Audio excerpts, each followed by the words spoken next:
اخرنۍ دعا هغه ته مونږ رسېدلی یو، هغه دعا د ایوب علیه السلام دعا ده. ایوب علیه السلام هغه یو ستر شخصیت ده چې هغه په صبر باندې یو ډیر لوی نوم لري. هغه ته الله جل جلاله چې کوم صبر ورکړی و، حتی عربان هغه صبر د نمونې په ډول باندې یادوي. کله چې څوک یو صبرناک انسان وویني ورته وایي یا صبر ایوب، څه عجیبه صبر الله درکړی ده لکه د ایوب علیه السلام صبر. ایوب علیه السلام هم څاروي درلودل، هم کاروبار درلوده، هم مال درلوده، هم الله جل جلاله یو لوی خاندان هم ورکړی، هم صحتمند انسان و مال و جایداد و دا هر څه الله ورکړي. یو وخت کې الله جل جلاله په هغه باندې ازمایښت راولي او دا هر یو شی ترې نه اخلي. نه کور پاتې کیږي، نه څاروي مال و دولت پاتې کیږي، او نه خپل خپلوان پاتې کیږي. ټول له منځه ځي، خپل اولاده هم وفات کیږي او مړه کیږي. یکی تنها یوه ښځه ورسره خپله پاتې کیږي بس.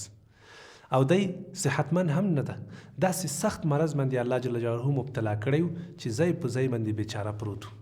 د ډېرې اوږدې مهال مدې لپاره هغه په سخت مرض باندې مبتلا و.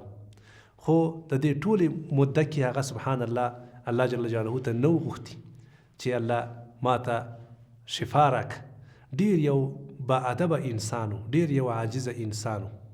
خو بالاخره کله چې حالت ډېر زیات سخت شو، بې حده ډېر زیات حالت خراب شو، نو په دې وخت کې دی را لګېږي او د الله جل جلاله نه ډېر په عاجزانه ډول باندې دعا غواړي.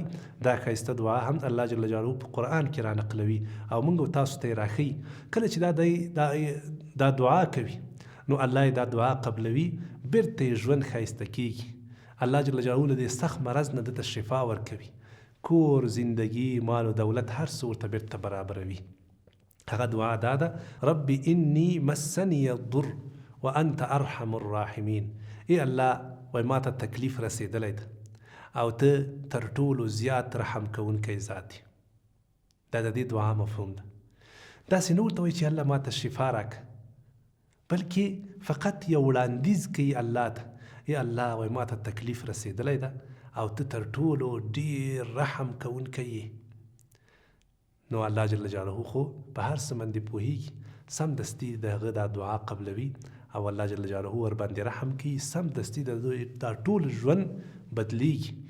موږ تاسو هم الله دې نه کړي که چېرته سختو حالاتو سره مخامخ کیږو، مشکلاتو سره مخامخ کیږو، تکلیفونه را باندې راځي، تاوانونه او مرضونه را باندې راغلل، دا دعا مه هېروئ. دا دعا هیڅکله هم هېره نه کوي، یاد یې کوي. لکه څرنګه چې الله جل جلاله د ایوب علیه السلام ژوند د دې دعا له برکته هغه بدل کړی و، زموږ او ستاسو ژوند به هم انشاءالله بدلوي. دا هغه ښایسته او بهترین دعاګانې چې الله جل جلاله په قرآن شریف کې را نقل کړي دي او ما تاسو ته بیان کړي. الله جل جلاله دې اول ما ته توفیق راکړي چې په دې دعاګانو باندې عمل وکړم او هر وخت کې وکم، هر وخت کې وغواړم د الله نه، او بیا دې هم تاسو ته الله جل جلاله توفیق درکړي چې تاسو یې هم یادې کوئ او ځان ورباندې پوه کوئ، او انشاءالله وختاً په وختاً د ژوند په هر وختونو کې انشاءالله هغه تاسو د الله نه وغواړئ. انشاءالله په دې سره به زموږ او ستاسو دنیا او آخرت ښایسته کیږي. الله مو آباد او کامیاب لره. مینه او مننه. ulearn.com یو پلیټفارم دی چې په هغه کې مختلف زده کړې شته دی. که څوک غواړي چې بزنسمن شي، آنلاین فریلانسینګ طریقه زده کړي، اسلامیات ولري، که قرآن دی، دعوت دی، حدیث دی، همچنان اکاونټینګ ولري، کریټیو ډیزاین ولري، څنګه مختلف ویډیوګانې کورسونه جوړ کړي او همچنان څنګه آنلاین ویډیوګان جوړ کړي، نو دا ټول طریقې په ulearn کې شته دی او فیس ډېر زیات کم دی.